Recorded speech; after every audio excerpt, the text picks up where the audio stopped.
politician to stand out when there's 6 people in the race, and that's the challenge facing Republicans who want to be governor. We're joined this morning by 2 of the candidates, former Illinois Attorney General Jim Ryan and political consultant Dan Proft. Thank you for both being here. Thank you. We start out the way we have with the other Republican candidates in the race. 20 seconds. Why don't you tell us why you're the best man for the job, Mr. Ryan?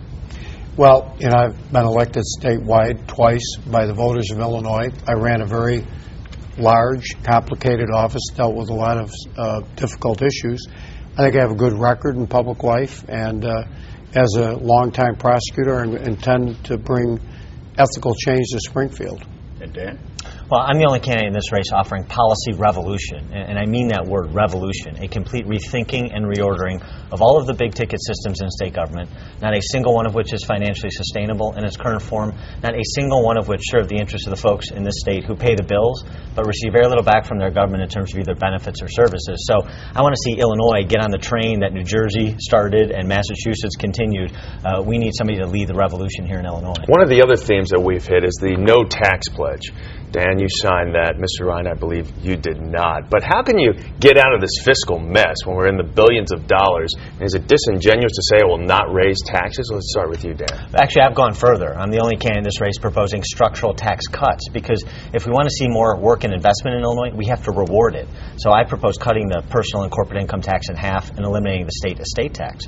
Just this week, Governor McDonald, newly elected governor of Virginia, proposed eliminating his state's corporate tax, because we have to be in the race to compete with low-tax states to attract jobs, to incentivize capital formation and job creation if we're going to be a growth state, and that's the only way back for this state long term. But how does the state then pay its bills, already $12 billion in debt? Well, I mean, in the short term, I've proposed $4 billion in spending cuts. I've talked about repurposing the balance of the $8.8 billion we're scheduled to receive in federal stimulus funds to use those monies for Illinois' priorities for Illinois, not D.C.'s priorities for Illinois. And the last thing, if you want to revolutionize state government, you need to decide what it should and should not be in the business of. I don't think state government should be in the business of gambling, so I've proposed sale or lease of the lottery, which is an $8 to $10 billion asset. If we do those things, we have the short-term space to leverage medium-term. I want to get it over here. Is that kind of stuff workable? Yeah. Well, I mean, Dan's got a lot of very good ideas, and there are a lot of good ideas out there. The question is who can actually implement the good ideas.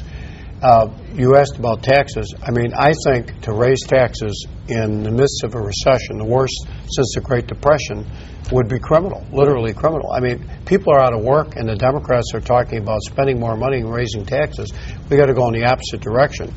I've called and did in 2002 for a constitutional amendment that would cap spending at the rate of inflation and population growth so that the state couldn't spend more money than it brings in.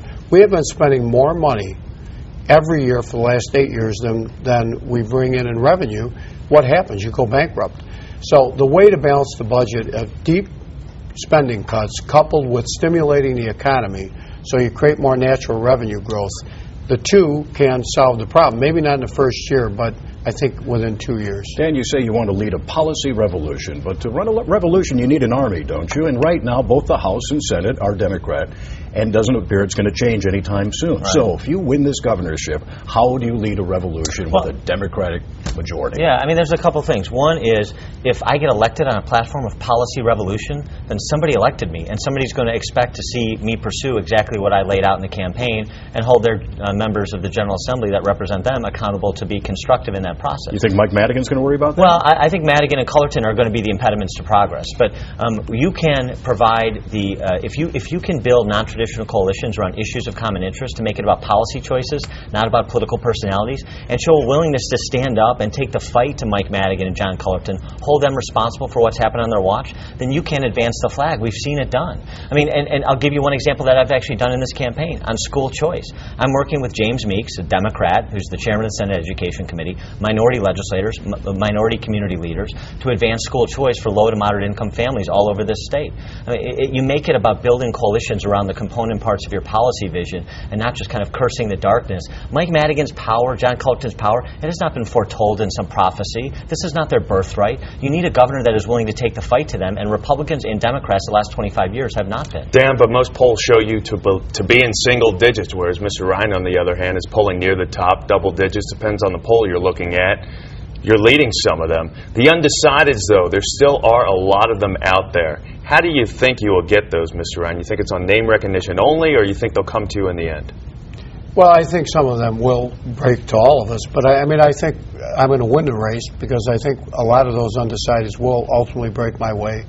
People know me. I think they've, my favorable, unfavorable numbers are very good. And I think ultimately, you have to win statewide office, people have to have a sense of who you are.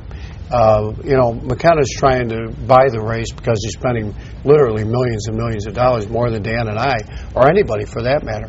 But ultimately, it comes down to, I think, trust. And people are looking for some experience and a steady hand. I do want to say one thing about Mike Madigan, if I might. Mm-hmm.